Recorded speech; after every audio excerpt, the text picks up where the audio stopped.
मित्रों, आपका बहुत बहुत स्वागत है हमारे चैनल भज राधे पर। मित्रों, आज हम बहुत सुंदर प्रसंग लेकर आए हैं, सुनिएगा ज़रूर। पुराने ज़माने में एक राजा हुए थे भर्तहरि। वे कवि भी थे। उनकी पत्नी अत्यंत रूपवती थी। भर्तहरि ने स्त्री के सौंदर्य और उसके बिना जीवन के सूनेपन पर 100 श्लोक लिखे, जो श्रृंगार शतक के नाम से प्रसिद्ध हैं। उन्हीं के राज्य में एक ब्राह्मण भी रहता था, जिसने अपनी निस्वार्थ पूजा से देवता को प्रसन्न कर लिया। देवता ने उसे वरदान के रूप में अमर फल देते हुए कहा कि इससे आप लंबे समय तक युवा रहोगे। ब्राह्मण ने सोचा कि भिक्षा मांगकर जीवन बिताता हूँ, मुझे लंबे समय तक जीकर क्या करना है। हमारा राजा बहुत अच्छा है, उसे यह फल दे देता हूँ, वह लंबे समय तक जिएगा तो प्रजा भी लंबे समय तक सुखी रहेगी। वह राजा के पास गया और उनसे सारी बात बताते हुए वह फल उन्हें दे आया।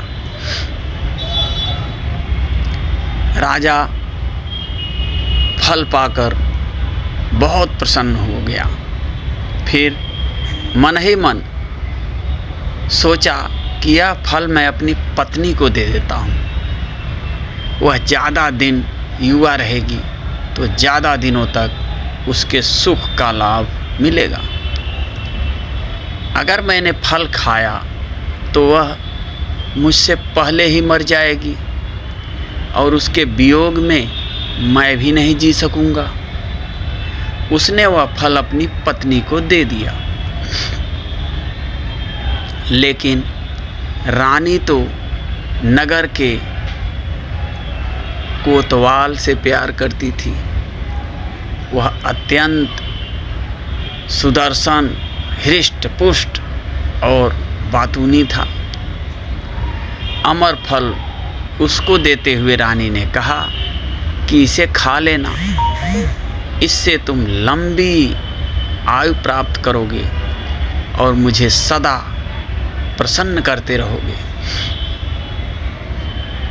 फल लेकर कोतवाल जब महल से बाहर निकला तो सोचने लगा कि रानी के साथ तो मुझे धन दौलत के लिए झूठ मूठ ही प्रेम का नाटक करना पड़ता है, और यह फल खाकर मैं भी क्या करूँगा।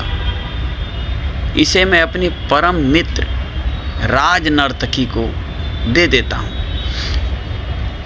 वह कभी मेरी कोई बात नहीं टालती।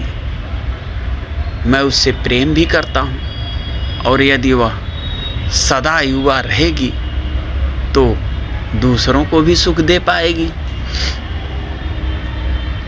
उसने वह फल अपनी उस नर्तकी मित्र को दे दिया। राज नर्तकी ने कोई उत्तर नहीं दिया और चुपचाप वह अमर फल अपने पास रख लिया। कोतवाल के जाने के बाद उसने सोचा कि कौन मूर्ख यह पाप भरा जीवन लंबा जीना चाहेगा। हमारे देश का राजा बहुत अच्छा है, उसे ही लंबा जीवन जीना चाहिए। यह सोचकर उसने किसी प्रकार से राजा से मिलने का समय लिया और एकांत में उस फल की महिमा सुनाकर उसे राजा को दे दिया और कहा कि महाराज, आप इसे खा लेना। राजा फल को देखते ही पहचान गया और भौचक्का रह गया। पूछताछ करने से जब पूरी बात मालूम हुई तो उसे वैराग हो गया और वह राजपाट छोड़कर जंगल में चला गया। वहाँ उसने वैराग्य पर 100 श्लोक लिखे जो कि वैराग्य शतक के नाम से प्रसिद्ध हैं। यही संसार की वास्तविकता है। एक व्यक्ति किसी अन्य से प्रेम करता है और चाहता है कि वह व्यक्ति भी उसे उतना ही प्रेम करे, परंतु विडंबना यह है कि वह दूसरा व्यक्ति किसी अन्य से प्रेम करता है।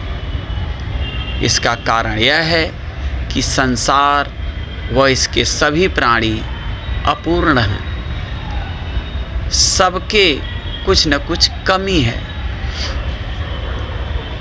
सिर्फ एक पुरुषोत्तम श्री भगवान ही एकमात्र पूर्ण हैं। एक वही हैं जो हर जीव से उतना ही प्रेम करते हैं जितना जीव उनसे करता है, बल्कि उससे कहीं अधिक। बस हम ही उन्हें सच्चा प्रेम नहीं करते।